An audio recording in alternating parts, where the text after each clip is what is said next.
بسم الله الرحمن الرحيم. عن أبي الدرداء رضي الله تعالى عنه قال قال رسول الله صلى الله تعالى عليه وسلم: ألا أخبركم بأفضل من درجة الصيام والصلاة والصدقة؟ الحديث رواه الترمذی۔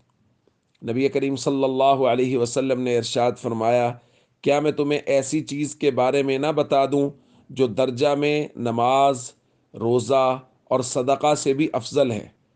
صحابہ نے عرض کیا، بلا یا رسول اللہ، ضرور بتا دیجئے۔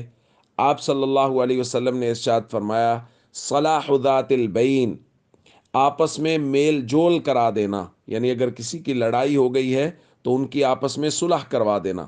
پھر حضور نے فرمایا، فَإِنَّ فَسَادَ ذَاتِ الْبَيْنِ هِيَ الْحَالِقَةُ، کیونکہ آپس کی جو پھوٹ ہوتی ہے یہ دین کو مونڈ دینے والی ہوتی ہے۔ ظاہر آپس میں پھوٹ ہوگی تو بغض ہوگا، اور بغض کی وجہ سے دین بالکل برباد ہو جائے گا، کیونکہ جس کے دل میں مسلمان کا بغض ہے، ہم پہلے بھی پڑھ چکے، اس کی تو لیلۃ القدر میں بھی بخشش نہیں ہوتی۔ تو دوستو، صلح کروانا، اگر مسلمانوں کے درمیان کسی وجہ سے اختلاف رائے ہو گیا ہے یا کسی وجہ سے ناراضگی ہو گئی ہے، تو اس ناراضگی کی صلح کروانا، نبی پاک فرما رہے ہیں صلی اللہ علیہ وسلم کہ یہ عمل درجہ کے اعتبار سے نفل نماز سے، نفل صدقہ سے، نفل روزہ سے بھی افضل ہے۔ لہٰذا اگر کوئی آدمی اس کو لگتا ہے کہ میں گھر میں بیٹھ کے 10 نفل، 20 نفل، 50 نفل پڑھ لوں گا اور اتنی ہی دیر میں دو مسلمان آپس میں ناراض ہو گئے، ان کی صلح بھی کروا سکتا ہوں، تو اس کو چاہیے وہ صلح کروا دے، اور یہ صلح کروانا 100 نفل پڑھنے سے زیادہ افضل ہے۔ اسی طرح اگر کسی کو لگتا ہے کہ میں روزہ رکھ کے گھر میں اقامت کر سکتا ہوں اور میں تھوڑی مشقت کروں، روزہ نہیں رکھ پاؤں گا لیکن میں صلح کروا دوں گا، تو اس کو چاہیے وہ روزہ چھوڑ دے، مسلمانوں کے درمیان صلح کروائے، کیونکہ یہ صلح کروانا اس روزہ سے بھی زیادہ افضل ہوگا۔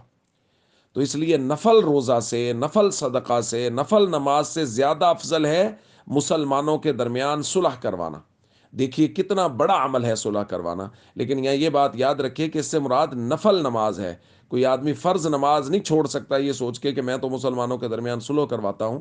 اس لیے ہم سب کو چاہیے آپس میں دیکھیں کہ کون ہے جو ایک دوسرے سے ناراض ہیں، اور ہم اگر ان کی ناراضگی کو ختم کرنے کے لیے کوشش کر سکتے ہیں اور ہماری کوشش سے ان کی ناراضگی ختم ہو سکتی ہے تو ضرور کریں۔ یہ بہت بڑی عبادت کا ثواب رکھتا ہے۔ السلام علیکم ورحمۃ اللہ وبرکاتہ۔